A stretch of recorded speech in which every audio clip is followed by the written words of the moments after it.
Duncan. We will field a few questions from within the room once again, and then we'll open it up to the media. Please remember to click the raise hand function if you have a question. Chris, you're coming into this fight with a 6-0 professional record. What do you need to do to extend that to 7? I don't think I need to focus too much on my opponent as such. All the preparation that I've put in the last couple of months, since February, since lockdown, it's been like a massive training camp for myself. So if I focus on how well I perform and just get in there and do the things that I can do well, that's going to get me towards that victory. And you made a dream Bellator debut last time out in Dublin. What did you learn from that fight? One of the biggest things was the kind of energy I gained from the crowd, because I'm used to fighting in, obviously I've not been fighting on the world stage, but the energy from the crowd, and you can use it as your advantage rather than it being a hindrance, if you like. So I really took on all the stress and all the like animosity for it. You know, I was a bit scared for it, so I just took it all on board and just grew in it, and it just felt like home. It felt great. You mentioned the energy of the crowd. It was a great atmosphere in Dublin. This week will be slightly different, behind closed doors. How will that compare, and how will you have to adjust mentally to the lack of fans? I think I'm going to have to think about this as more of like, I wouldn't like to say a spar, because a spar is totally different from a fight, but I think it will give me time to think about what's going on in there and be far more in tune with my body, because sometimes the crowd can make you push forward when you don't want to, but because they get you hyped up. But yeah, I think not having a crowd will allow me to hear my own thoughts and stuff. Steve?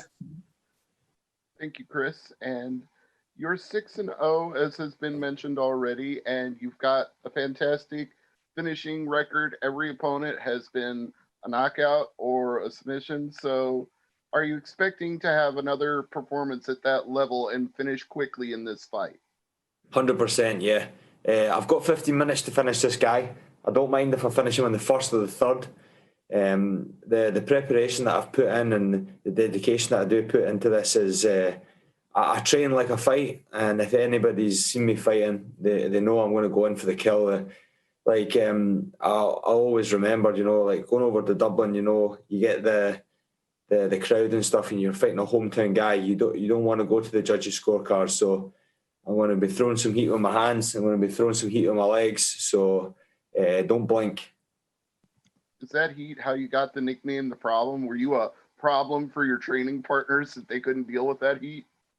Yeah, a little bit. Well, it was actually my manager that gave me the name The Problem, because at the very start of my career, everybody in my area kind of knew who I was, and he really struggled to get me matched. And then obviously you guys came along and swept me up, and I was able to fight Sam Slater. You know, on paper, you know, it was an even match, and I was quite scared about that match as well, because I'd never been on the world stage. So that was kind of like a big step back, and I knew that I could compete at this level. But yeah, not a lot of people want to fight me, and 90% of the people I have a pull at, like this fight as well, I've had a last-minute replacement, which I'm very fortunate to have. But everybody keeps pulling out because they know that I'm coming for them. Finally, for me, would you have liked to have been in a higher position on this card, co-main event possibly, or are you comfortable with being in the spot you're at? Listen, everybody needs to earn their spot. I've always been a big advocate of earning your place, and you know, regardless of where I am on the card, people will tune in, because my fighting style is full force. So I don't really mind where I am on the card. And after this performance, hopefully maybe Bellator will put me higher up the card. But at the end of it, people are going to call me the employee of the month, because I'm just going to blitz this guy out and then hopefully get another one in and just keep fighting, because Bellator's my boss at the end of the day, and they tell me what to do and I'll do it, and who to fight, and I'll fight them. Gareth? Yes, good afternoon, brother. How are you? Good, thanks. How's yourself? I'm good, thank you. Now, I want to do a little bit of history with you here, right? And maybe not everyone on the call will know this, but I know you will, because I want to go back and I think you've got a fantastic aura about you as a fighter and in the way you fight, and you use that as well very powerfully. A lot of people on this call may not know that you're from Stirling, and of course, 700 odd years ago, it was where William Wallace defeated the English, yeah? Yes, that's why my tattoo, every man dies, but not every man lives.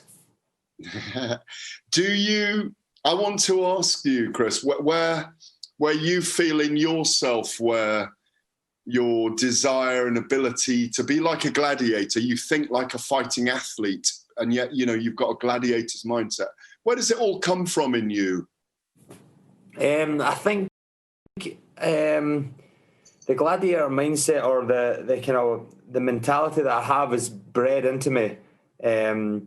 I've had this kind of mindset since I've been at school, and it kind of got me in bother at school. And I don't like confrontation in the sense that I would never go out of my way to be intimidating or hurt somebody, but I thrive in that area.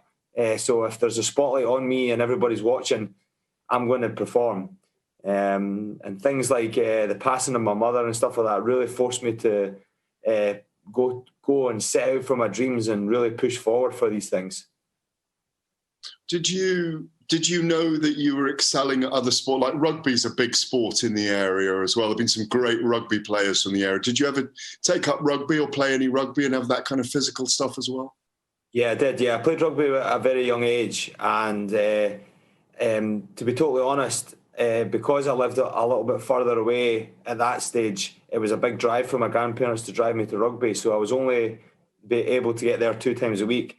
And all the guys were lifting weights and stuff like that, and I didn't have that facility. So I reckon if I had that kind of facility to work in, I would have been a better rugby player, and I maybe wouldn't have took this route. But things like if I knew the knowledge about rugby as I do now as a personal trainer, I probably would have been a far better rugby player. But I think this is my call, and this is where I need to be. And I'm glad that the rugby is a byproduct of what I am now.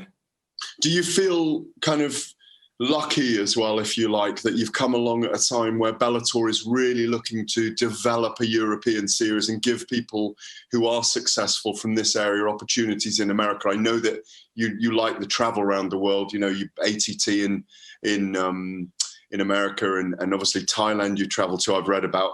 Do you feel privileged that you're in the right place at the right time with them expanding this at the moment? Yeah, definitely. Yeah, I'm really happy to be associated with a massive company. They treat you so well, and they pay you well, and they look after you.